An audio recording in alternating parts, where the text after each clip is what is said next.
کیا آپ بھی میری طرح شوق میں ہیں؟ کیا ہمارا کلائمیٹ ہمیں یہ دن بھی دکھا سکتا ہے؟ اور کیا ہم اتنے بے بس ہیں کہ ہمارے بچے اور ماں باپ ہماری آنکھوں کے سامنے موت کے منہ میں چلے جاتے ہیں اور ہم کچھ بھی نہیں کر پاتے؟ السلام علیکم، welcome back to my channel lifestyle beauty dot چیز کلیکشن سرگودا۔ امید کرتی ہوں آپ سب خیریت سے ہوں گے۔ اللہ تعالیٰ آپ سب کو اپنی حفظ و امان میں رکھے، آمین۔ 27 جون جمعے کے روز ٹی وی پر ہم ایک خبر دیکھتے ہیں کہ ایک فیملی دریائے سوات کے کنارے پکنک کے لیے جاتی ہے اور پھر ایک دم دریا میں پانی کا لیول ہائی ہوتا ہے اور وہ سب ایک ایک کر کے اس میں بہہ جاتے ہیں۔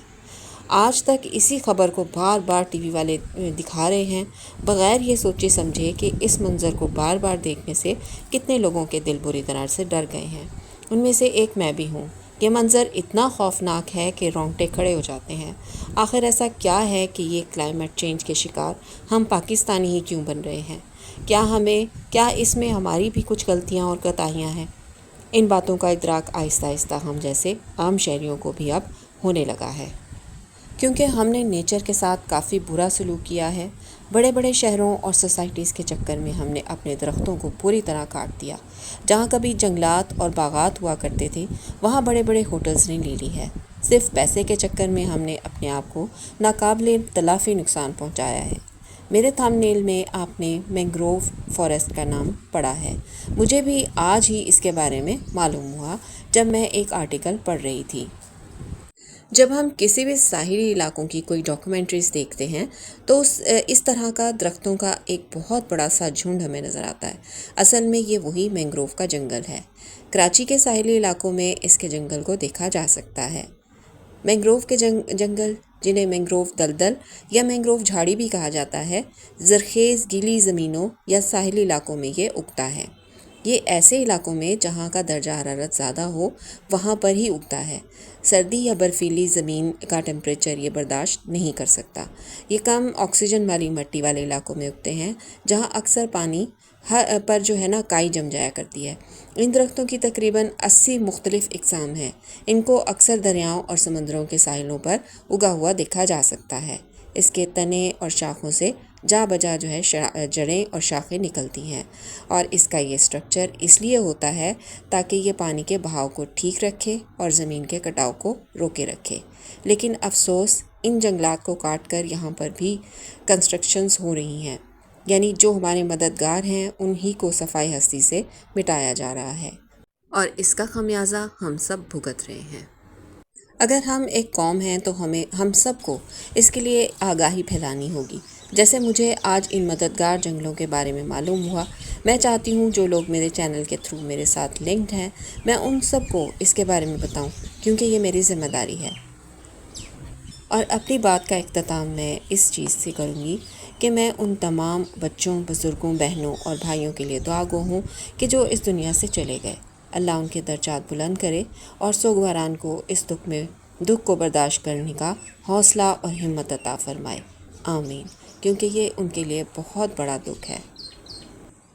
لیکن اگر ابھی سے اس مسئلے کا حل نہ نکالا گیا تو جو اعداد و شمار بتائے جا رہے ہیں وہ بہت ہی الارمنگ ہے۔ سب کچھ حکومت کے ذمہ ڈال کر ہم بری ذمہ نہیں ہو سکتے، کیونکہ پاکستان کے شہری ہونے کے ناطے ہماری بھی کچھ ذمہ داری بنتی ہے۔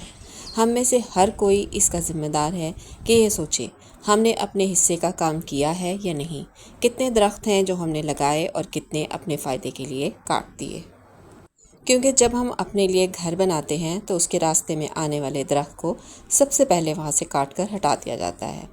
ہمیں آگاہی حاصل کرنا ہوگی کہ ایک درخت کے کاٹنے سے ہم اپنا کتنا فیصد نقصان کر بیٹھتے ہیں۔ اور ان تمام فیملیز سے میری یہ گزارش ہے کہ جو ان موسموں میں پہاڑی علاقوں میں سیر و تفریح کے لیے گھر سے جاتے ہیں، آپ پہلے اپنی سیفٹی کا خیال ضرور رکھیں۔ اگر آپ ہوں گے تو یہ تمام چیزیں ہوں گی۔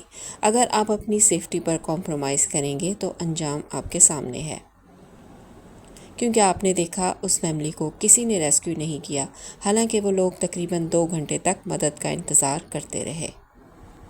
بہنیں اور مائیں اپنے بچوں کو اتنے مشکل وقت میں بھی ذمہ داری سے بچاتی رہیں، جب تک کہ ایک چھوٹا سا حصہ بھی ریت کا ان کے پیروں میں بقایا بچا رہا۔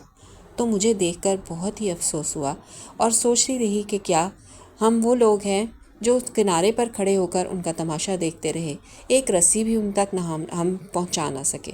کیا ہم میں اتنی بھی ایبیلٹی نہیں ہے کہ ہم کچھ بھی کرتے ان کو بچا لیتے، کسی ایک آدمی کو، کسی ایک بچے کو؟ تو یہ بھی ہم سے نہ ہو سکا۔ تو یہ ایک بہت ہی غلط سی سچویشن ہے جو میں نے دیکھی، اور بہت ہی افسوس ہوا۔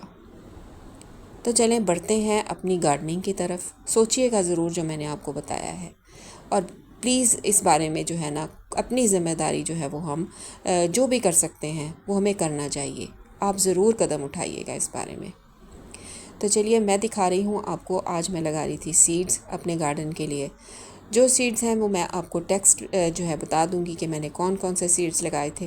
یہ سارے وہ سیڈز ہیں کہ جو گرمیوں میں اگائے جا سکتے ہیں، ان کی کیئر بھی آسان ہوتی ہے، اور یہ بہت ہی خوبصورت سی بیلیں بھی ہیں، اور اس میں کچھ جو ہے وہ پلانٹس بھی ہیں، پھولوں والے پلانٹس ہیں، فلاورنگ پلانٹس جو میں نے آج لگائے ہیں۔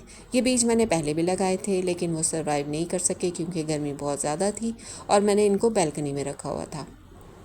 میں نے آپ کو بتایا بھی تھا کہ اگر یہ نہ اگے تو پھر ہم ان کو دوبارہ سے اگا لیں گے۔ تو آج ہی میں نے دوبارہ اگا لیے ہیں، اور ان کو میں نے اپنے ہڈ کے نیچے رکھ دیا ہے۔ یہاں پر جو ہے دھوپ بھی آتی ہے اور ان کو چھاؤں بھی ملتی رہے گی۔ سارے کے سارے میں نے یہاں پر لگا دیے ہیں۔ تھوڑے دن پہلے میں نے اروی بھی لگائی تھی، وہ بھی یہیں پر ہی میں نے رکھی ہوئی ہے۔ پانی میں ان میں بار بار نہیں ڈالوں گی، ایک دفعہ میں نے ان کو پانی دے دیا ہے۔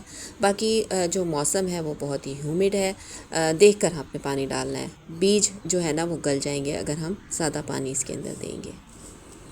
اور جو بھی اپڈیٹ ہوگی وہ میں آپ کے ساتھ ضرور شیئر کروں گی۔ تو چلیں جی، یہ تھی آج کی ویڈیو۔ امید کرتی ہوں آپ کو پسند آئی ہوگی۔ اگر پسند آئی ہے تو لائک ضرور کیجئے، کامنٹ سیکشن میں اپنے خیالات کا اظہار مجھ سے ضرور کیجئے گا۔ تو چلیں جی، اگلی ویڈیو میں پھر سے ملاقات ہوگی آپ سے ایک نئی انفارمیشن کے ساتھ۔ تب تک کے لیے اللہ حافظ۔